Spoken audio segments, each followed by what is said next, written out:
Good day sa mga subscribers and viewers natin dyan. So, parang kala mo daming subscribers eh. No? Ilan lang naman. Ba? Napilitan pa yata yung iba. No? Anyway, hindi ako nakapag-upload ng video this past few days kasi galing ako sa vacation. So, nag-celebrate tayo ng 50th birthday natin. So, pero hindi yun yung pag-usapan natin. Ang pag-usapan natin, ang share ko lang sa inyo is yung experience ko dun sa, may kinalaman dun sa birthday kasi this year, 2023 is expire yung expiration ng driver's license ko. So yun ang pag-usapan natin, yung renewal ng driver's license. So kung meron iba sa inyo diyan nakapag-renew na, so alam niyo na yung mga nangyayari. Alam niyo na rin kung ano yung nakuha niyo. Pero yung mga hindi pa, so baka magkaroon kayo ng idea. Usually kasi dito ako nag-renew sa may San Juan area.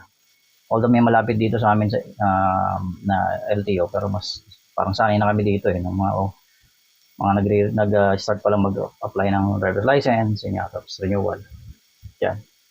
So anyway, in forwards, kasi tapos na yung birthday ko, usually na-expire na. Pero naka-renew na kasi last week. So kaya, kumbaga, last 2 weeks ago pa to eh. Pero hindi ko lang na-vlog, hindi ko na-share.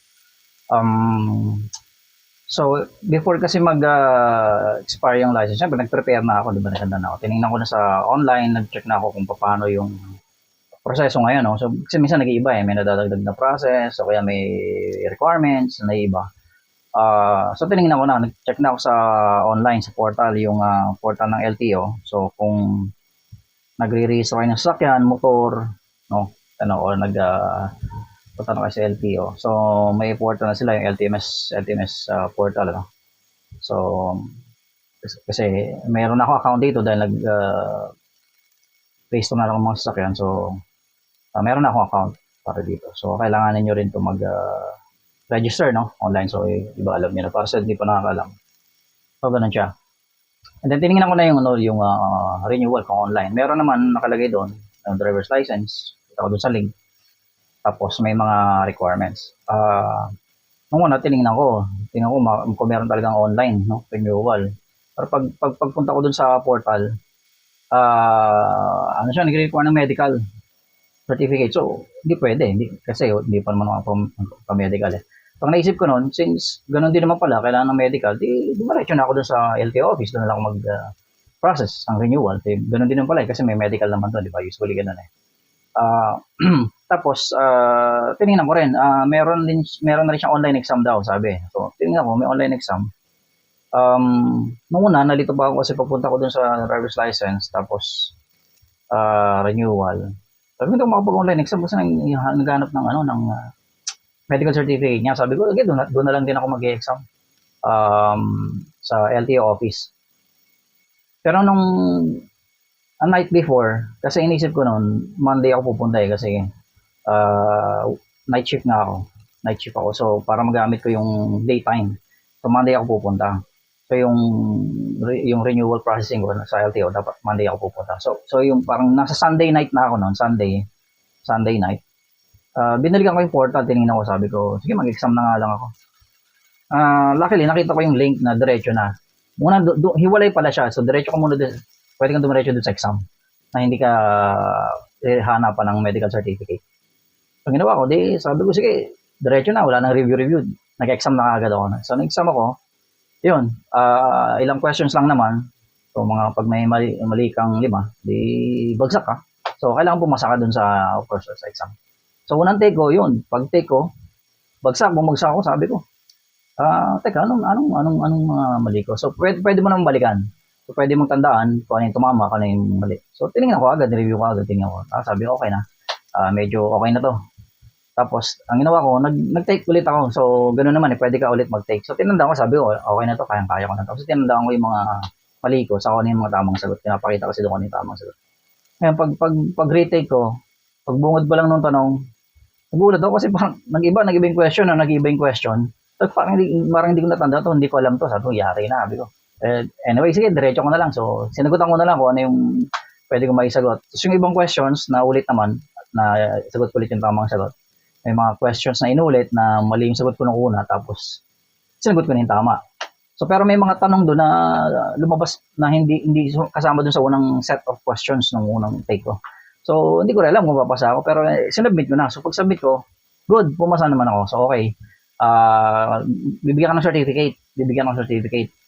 Tapos, kailangan lang i-print mo siya.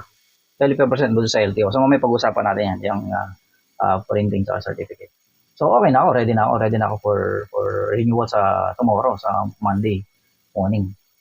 So, then, yun nga. So, okay na, kinabukasan. Ang problema, madaling araw pa lang, nag-uulan na, nagbabagyo. Ito yung time na may bagyo na nag-uulan. Sabi ko, pagka nga naman minamalas ka nga naman, di ba? Ang ganda-ganda ng panahon nung a week na yon na nagpaplano kang pumunta para mag-renew. Tapos biglang nung day ng may transaction ka, biglang uulan na malakas. Di ba parang napaka-hassle no? So yun. So meron akong requirements pero kailangan mang i-print. Tapos punta na ako sa office pero umuulan. So hindi na ako nagpe-print sa bahay. Wala na magamit sa amin, so wala akong printer sa bahay. So inisip ko na mag-print na ako sa labas. So gumising ako ng maaga, mga 6 past or 7 kasi malapit naman sa school sa PUP. So expectation ko doon makapag-print ako. Nagkataon pagdating ko doon, sarado pa yung computer shop. Ang open lang yung photocopy. So hindi pwede, hindi ko makapag-print kasi kailangan i-send mo yung file. Umuulan nga so nakaka-hassle di ba? So, parang sabi ko sige, anyway, punta na ako sa LTO. Pumunta na ako sa LTO, dumiretso na ako. So, malakas ang ulan, umuulan Pagdating ko doon, so the usual naman kasi ang process nun, di ba? Kung doon pasok mo sa LTO office, fill up ka ng form, ganun din yun, fill up ka ng form, tapos screening ka, tapos papasok ka sa loob, evaluation, payment, tapos release, di ba? Ganun yun So, pagpasok ko pa lang doon sa pinaka-gate niya, hinaram agad ako ng guard. Sabi, sir, anong natin sa akin? Sabi ko, renewal ako sabi. Binigyan ako ng form. Sir, dali niyo tong form. Bilip ka ng form. Pero may medical na ba kayo? Sabi sa akin, wala pa. Ang expectation ko noon, doon lang sa side. Kasi ganun dati rin sa gilid lang na doon yung pagpa-medical. So, okay lang. Kaso, nag-iba na pala siya. Wala na siya doon sa gilid lang. Nasa kabilang kanto pa siya. So, meron naman nagsusunduro. Ihahatid ka doon. So, yun nga, ang problema kasi umuulan. So, bira naman, napaka-hassle naman. Kailang, napalayo yung pwesto nung medical. Umuulan pa. So, nakapayong ko, dalawang maliit lang pa kayo. Wala akong choice. So, pumunta na ako doon. Hinatid ako doon sa medical clinic na accredited ng LTO. So, then pagdating ko doon, halos walang tao. Tapos sabi nung attendant doon, sir, pilapan niyo muna yung form niya habang iniintay yung medical. Wala pa rin yung doktor, wala pa yung physician yung magsasign para sa medical. Sabi ko, ang bihira naman. Akala ko, parang yung hassle na, alam mo, umuulan na, basa ka, tapos maghihintay ka pa doon, wala pa pala, hindi pa pala available paper. So, anyway, wala kang choice. So, ganun pa rin. Kung pipila pa ako ng form, pagtingin ko, nakalala ko, wala pala akong ballpen. Isa pa wala akong ballpen. Hindi ako pagdala ng ballpen siguro kasi kakamadali ko noon. As usual, may nag-offer doon, ballpen. Bumili ko 10 piso ballpen. Bumili ko ng ballpen, 10 pisong ballpen. So, fill up ako ng form habang hinihintay ko. So, after siguro, inabot din ng 30 minutes. Ang tagal din bago dumating. So, pagdating doon, sir, ready na kayo for medical daw. Pagdating doon, the usual, alam mo na, yung visual lang, yung vision lang. Pababasa lang sa'yo yung mga letters para makita kung visually ka pa, okay ka pa, di ba? Sa pagdadrive. So, ganun lang naman. Tapos, ayun, bigyan mo lang yung yung information mo, then fill up na. So, sign na. So, okay na. So, far okay naman. Good naman yung vision natin. So, hindi pa naman tayo kakaproblema. So, okay. Then, pagkatapos nun, balik na sa LTO office. Pagpasok ulit doon, chinik ulit ako ng guard. Sabi ko, meron akong medical certificate, meron akong form. Yun nga, pinaghintay na ako doon sa may parang unang-unang screening bago pa makapasok sa pinakaloob na office. Kung nakita niyo sa Facebook yung pinost ko during that time na nagre-renew ako, pinost ko yun habang naghihintay ako. Tapos binigyan ako ng number, 37. Una yung white pero kinuha na yung white. So ito yung isang naibigay uli sa akin, 37, kulay red na to. Una yung white. Tapos wala doon yung mag-screen, wala doon. So, hintay na naman akong konti, siguro lang minutes and 10 minutes, 15 minutes bago dumating. Tapos, pagdating, in-screen lang, sabi ko, sige sir, pasok ko na sa loob.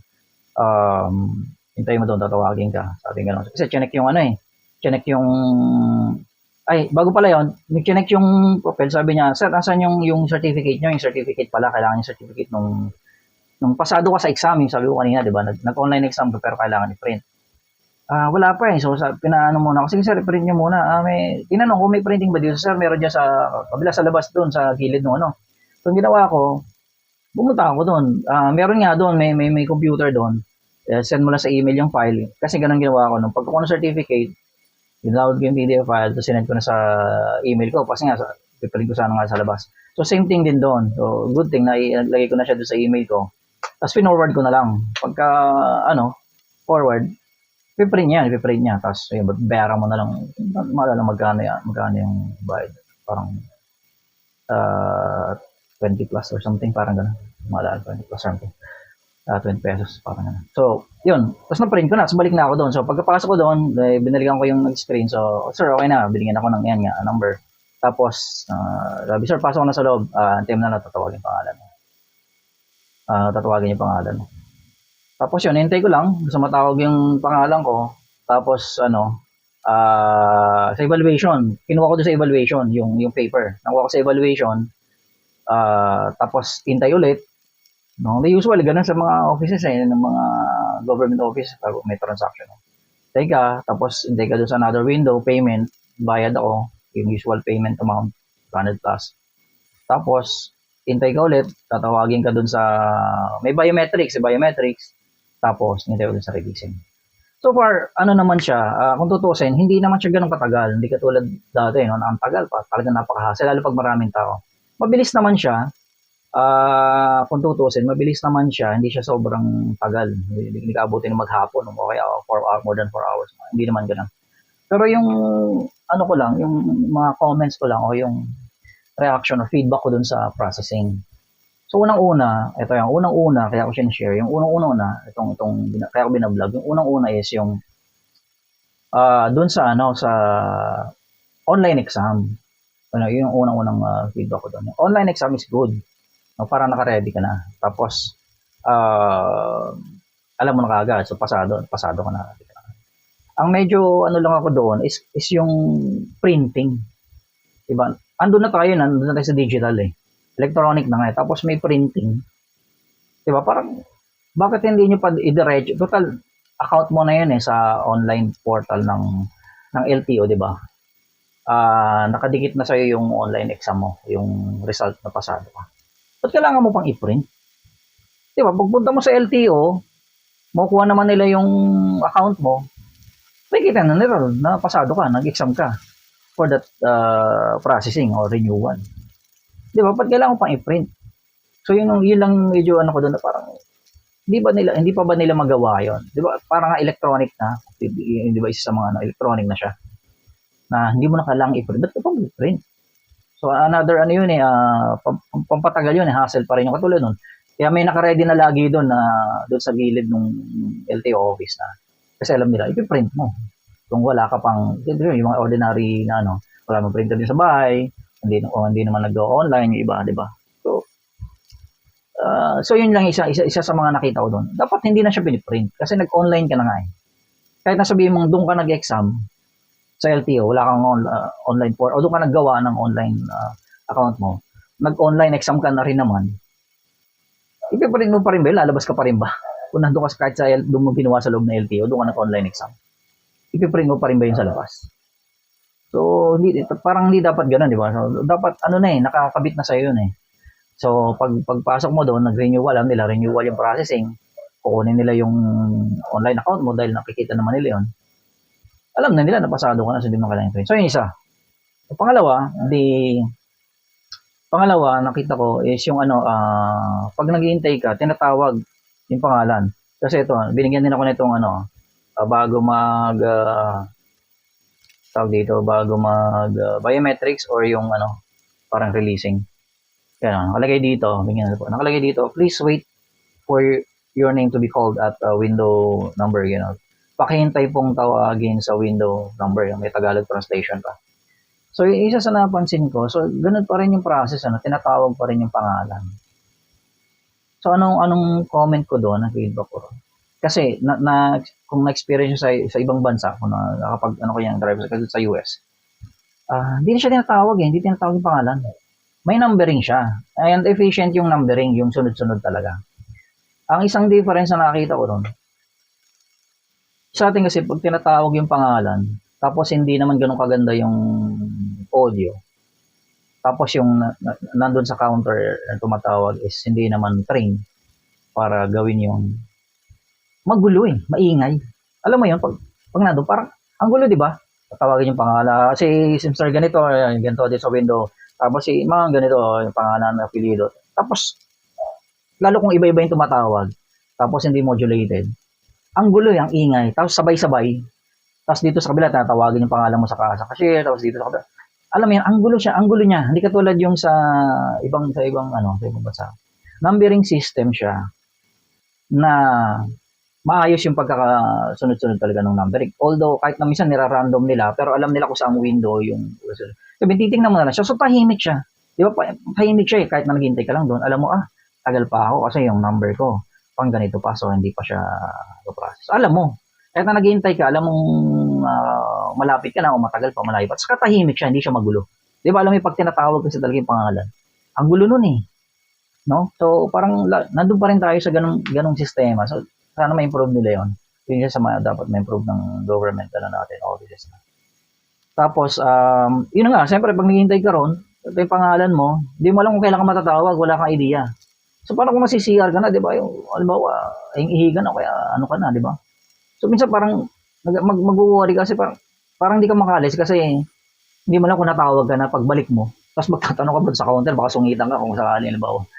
Di ba? Hindi, sir, tatawagin mo pangalan, gaganunin ka, di ba? So, parang, lalo pag mag-isa ka lang, tapos wala kang kasama. Iba doon, may kasama, bibili na pagkain sa labas, sabang ikaw, naghihintay ko pa rin. Tapos, pwede kang kumain doon, ganun. May kasama. Pag mag-isa ka lang, so hindi mo alam eh. So, parang, tapos pakikinggan mo maigi kasi baka mamaya mali yung pagkakabanggit. Mamiss mo yung di ba? Mali yung pagkakabanggit, mamiss mo siya. So, yun pangalawa. So, sana may improve nila yun. Dapat, hindi na ganun, para hindi siya magulo, hindi maingay. Maayos. Kasi gano'n pag tahimik siya, payapa, syempre alam mo na, maayos yung sistema. Hindi magulo. Okay? Tapos, yun nga, kung nakita nyo sa Facebook, yung pinost ko, yung isa, parang nagtaka lang kasi window 1 to something pataas. Pero yung processing nagra-random, makala ko nung una, pag gano'n, nag-umpisa sa mataas window 10, tapos huling-huli window 1, tapos releasing. Pero nira-random naman pala yung parang evaluation, nasa gitnang window number siya eh. Tapos, window 10 releasing. Pero yun lang, hindi naman, minimal lang naman yun. So, okay lang sa akin yung kahit mag-rumble kung ano yung window. Hindi kasi, usual expectation mo ganun no? Kung bisa ka sa window 1 o step 1, pataas siya yung series, yung price. Pero, okay lang, kasi, yun nga, sistema, tinatawag kasi.